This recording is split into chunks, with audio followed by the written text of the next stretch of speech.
Today we're looking at 20 rare nickels that recently sold at auction in 2022. So if you guys have a Jefferson nickel, definitely watch this whole video. We're going to show you what can give these coins some value.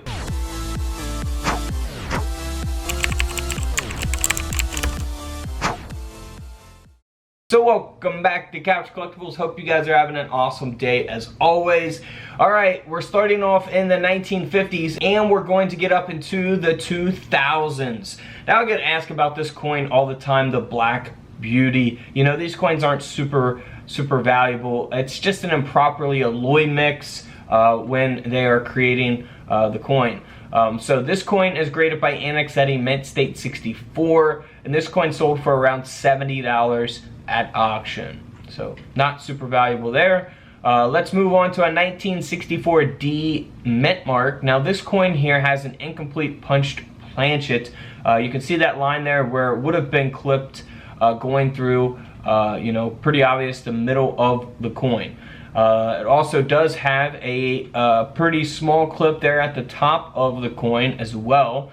And this coin is graded at an AU 55, so it's not like a high mint state graded coin or anything, but the coin did sell for $180. Now here is a 1964 Jefferson nickel. Looks very normal on the obverse of the coin, but as we flip the coin over, here on the reverse at the bottom of the coin, you'll see that it has been struck through. So that is a mint error. The coin is graded by NGC, and this nickel ended up selling for $55 at auction. Now this next coin here is super rare and valuable. We talk about these in a lot of my videos. You'll see the design of both the nickel and the penny here because it's a 1968 Jefferson nickel design that was overstruck onto a 1968 penny. So super rare mint error there. The coin sold for $3,600, over a $3,000 coin. Alright, here is a 1971 D mint mark Jefferson nickel that has a misplaced mint mark. So you'll see that the mint mark is very low here. Now here's what the mint mark is supposed to look like on the 1971 Jefferson nickel. But here's where the mint mark is on this coin. It's placed low. And this coin is graded by PCGS at a mint state 65, and the coin sold for $150. Now here is another example of that. We have a 1971 D mint mark with that low mint mark placement there. This coin sold for $160. Moving right along to a 1973, what was supposed to be a 1973 Jefferson nickel, where the design of the Jefferson nickel was actually struck onto a Philippines 5 centimos planchet. So this coin ended up selling for $870 because of that mint error. Here is a 1981 Jefferson nickel that was struck onto a foreign planchet. It only weighs 3.82 grams.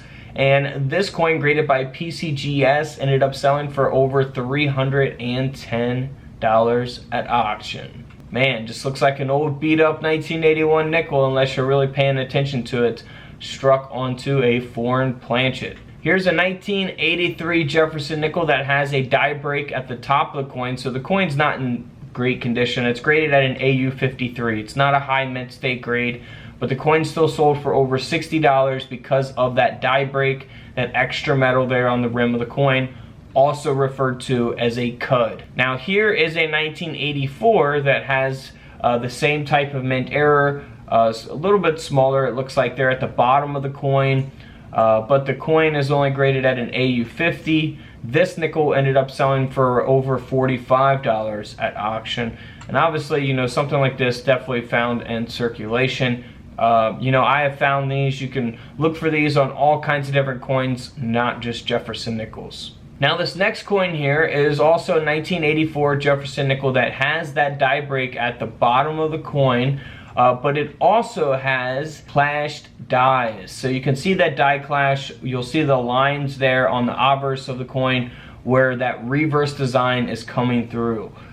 So that is a die clash, and then here on the reverse of the coin you'll see the outline of Jefferson's head from the obverse design of the coin. Yeah, so you got a couple different errors going on for this coin, and that's what will give it some value.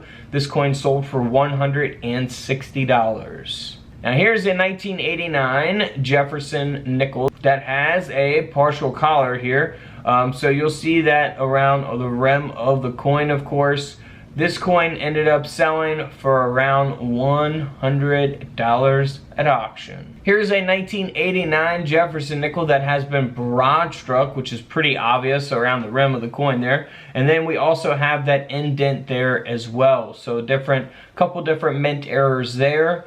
This coin ended up selling for around $40 at auction, graded by Annex at a mint state 60. Here is a 1995, getting more modern here, 1995 Jefferson nickel that has a major die break. So we looked at those small die breaks, those cuds on the rim of the coin. Look how large this is, taking up nearly, you know, a third of the coin. So very, very nice mint error here. Very desirable when the die breaks become this large by, you know, collectors. And it's at a mint state 64 grade by NGC. This coin ended up selling for $840. Moving right along to a 1995 Jefferson nickel that was struck onto a defective planchet. Looks like a damaged coin, but it's actually a mint error coin. And this coin sold for over $185. Here's a 1999 nickel that has been broad struck. Again, very obvious. You'll see it around the rim of the coin. This coin ended up selling for over $100 at auction. Same thing with this coin here, but it is the year 2000 Jefferson nickel that was broad struck, graded by PCGS, and this nickel ended up selling for a little over $50 at auction. Now here is a 2004 Jefferson nickel. It is the keelboat reverse, and the coin has been struck through here on the obverse of the coin. This is the proof coin, by the way. So this was this would be in your proof sets from 2004. This coin ended up selling for over $115. Now here's a no-dated Jefferson nickel. You'll see that it is the proof coin. Very detailed. It has that shiny like mirror-like finish. So you'll see the reverse of the coin, but you won't see the obverse design because the coin's been multi-struck. It has rotated dies, and the obverse of the coin has been struck through. So this coin ended up selling for $144. Here's another no-dated Jefferson nickel that was actually struck onto a silver 10-cent planchet. So the coin has to be from 1964 or prior because the coin was struck onto a silver dime planchet. 1964 was the last year that they produced silver dimes for circulation.